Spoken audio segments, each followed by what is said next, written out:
말씀 보겠습니다. 시편 32편 1절에서 7절 말씀입니다. 같이 읽겠습니다. 허물의 사함을 받고 자신의 죄가 가려진 자는 복이 있도다. 마음에 간사함이 없고 여호와께 정죄를 당하지 아니하는 자는 복이 있도다.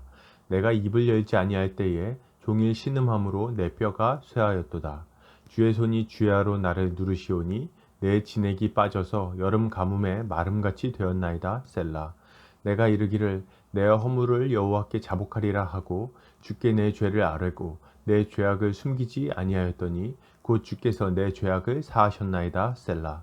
이로 말미암아 모든 경건한 자는 주를 만날 기회를 얻어서 주께 기도할지라.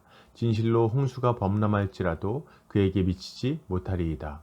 주는 나의 은신처이오니 환난에서 나를 보호하시고 구원의 노래로 나를 두르시리이다. 셀라. 아멘. 시편 32편 1절에서 7절까지 죄에 눌려 신음할 때라는 제목으로 말씀 보겠습니다. 여러분, 우리에게 있어서 가장 큰 복은 뭘까요? 사람들은 부자가 되어야 한다고 말합니다. 성공해야 한다고 말하죠. 명예를 얻어야 된다고 말하기도 합니다.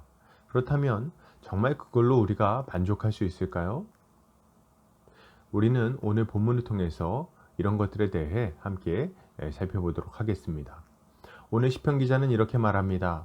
허물의 사함을 받고 자신의 죄가 가려진 자는 복이 있도다. 마음에 간사함이 없고 여호와께 정죄를 당하지 아니하는 자는 복이 있도다. 시편 기자는 허물을 사함 받고 죄가 가려진 사람은 복이 있다고 말합니다. 이어서 그는 마음에 거짓이 없는 자, 주님께서 죄가 없다고 여겨주시는 사람이 복이 있다고 말하죠. 시편 기자는 일반적으로 사람들이 생각하는 것과는 다른 것을 복이라고 생각하고 있는 거죠. 돈이나 성공, 명예와 같은 것들과는 비교도 되지 않는 복을 그는 말하고 있습니다. 그것은 바로 하나님 앞에서 죄의 문제를 해결함 받는 복입니다. 하나님께서 의롭다고 여겨주시는 복이죠.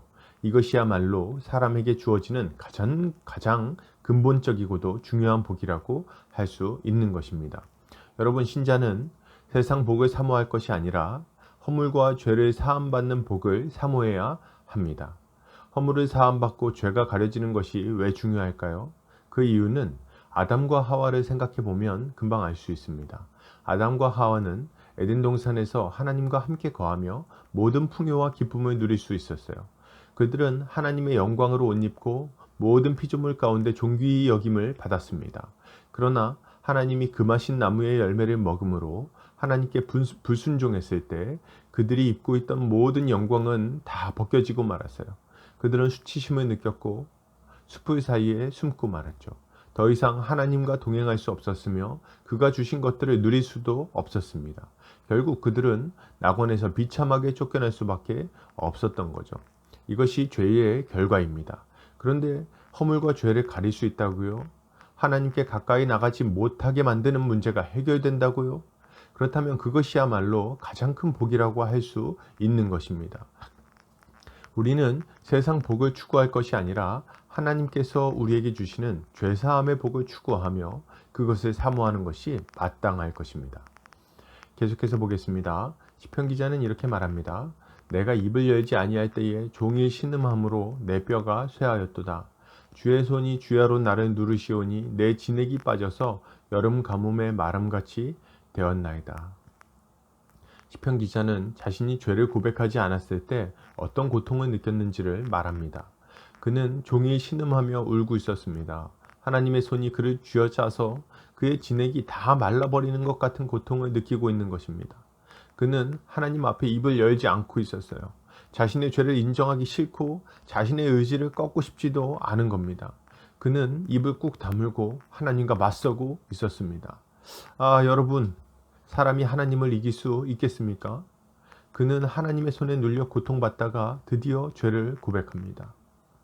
내가 이르기를 내 허물을 여호와께 자복하리라 하고 주께 내 죄를 아뢰고 내 죄악을 숨기지 아니하였더니 곧 주께서 내 죄악을 사하셨나이다. 죄를 고백하자마자 무슨 일이 일어납니까? 하나님께서 그의 죄를 용서하십니다. 드디어 자유함을 얻는 거죠. 여러분, 신자는 우리의 고집을 꺾고 주께 죄를 자백하여 자유함을 누려야 됩니다. 죄 가운데 거할 때에 우리에게 무슨 유익이 있습니까? 잠시간의 쾌락이 있을지는 몰라도 우리의 인생은 망치고 말 것입니다. 그런데 여러분, 쾌락이 좋은 걸 어떡합니까? 그것이 그렇게 달콤한 것을 또 그걸 어떻게 합니까? 그래서 우리는 죄를 붙들고 하나님과 맞서는 어리석은 일을 할 때가 많이 있습니다. 하나님, 이것은 저한테 요구하지 마세요. 이거는 못 바꿉니다. 제가 이 정도 양보했으면 하나님도 양보하셔야죠. 바보같이 고집을 부리면서 하나님과 타협하려고 하죠. 그러나 여러분, 우리는 하나님이 죄와 타협하지 않으시는 분임을 알아야 됩니다. 하나님의 의지를 꺾을 수도 없습니다. 어리석은 행동은 빨리 버려야 되는 거예요. 빨리 버릴수록 고통의 시간이 짧아집니다. 힘들죠? 예, 당연히 힘듭니다. 그렇게 좋은 것을 어떻게 그렇게 쉽게 포기하겠습니까? 아마도 죄로 말미암은 고통이 상실의 고통보다 더 커져야만 포기하게 될 것입니다. 그러나 여러분, 하나님은 절대로 우리를 포기하지 않으십니다. 우리를 마귀에게 빼앗기는 일도 없습니다. 그러니 최대한 빨리 포기하시기를 바랍니다. 죄를 붙들고 우리는 도무지 살 수가 없습니다. 주님 앞에 속히 항복하시는 성도님들 되시기 바랍니다. 계속해서 보겠습니다. 시편 기자는 이렇게 고백합니다. 이로 말미암아 모든 경건한 자는 주를 만날 기회를 얻어서 주께 기도할지라. 진실로 홍수가 범람할지라도 그에게 미치지 못하리이다. 주는 나의 은신처이오니 환난에서 나를 보호하시고 구원의 노래로 나를 두르시리이다. 셀라. 시편 기자는 자신이 죄를 고백했을 때 주께서 자신을 용서해 주셨다고 고백합니다. 그렇기에 주를 믿는 자들은 언제라도 주님 앞에 엎드려 기도해야 한다고 말하는 거죠. 그는 죄를 회개하고 하나님 앞에 나아가는 자들은 홍수가 범람할지라도 평안을 누릴 것이라고 말합니다. 주께서 그를 환난에서 보호하시고 구원의 노래를 부르게 하실 것이기 때문에 그렇습니다. 여러분, 신자는 언제든지 주님을 찾고 주께 우리의 죄를 자복하여 그의 보호 아래 들어가야 하겠습니다. 우리가 우리의 죄를 자복할 때 주님은 우리를 회복시켜 주실 거예요. 주님은 우리를 숨겨 주실 겁니다. 예수 그리스도의 십자가 보혈로 우리의 죄를 깨끗이 씻으시고 우리를 예수 그리스도로 다시금 옷 입혀 주실 거예요. 우리는 의로운 자로 하나님 앞에 판결받고 하나님의 보호 아래 살게 될 것입니다. 그러니 여러분, 주를 만날 기회를 얻어야 되는 거예요. 주님을 만날 만한 때에 만나야 됩니다. 주님이 우리를 부르십니다. 우리의 마음을 뜨겁게 하시고 애타게 하시죠. 기도의 자리로 부르시는 주님의 부름에 우리는 속히 응답해야 되는 거예요. 마음이 뜨거운데 지금 저녁 약속이 중요하겠습니까? 마음이 뜨거운데 타는 것 같은데 장소가 중요하겠습니까? 하나님 앞에 나아가 기도해야 되는 거예요. 우리의 죄를 토설하고 은혜를 구해야 되겠습니다. 주님은 즉시 우리의 기도에 응답해 주실 거예요. 홍수가 범람해도 우리의 마음은 주 안에서 평강을 누리게 될 것입니다. 결론을 드립니다. 여러분, 세상 복이 아닌 죄를 사함받는 복을 사모하시기를 바랍니다. 고집을 꺾고 회개하시기 바랍니다. 주님 앞에 나아가 기도해야죠.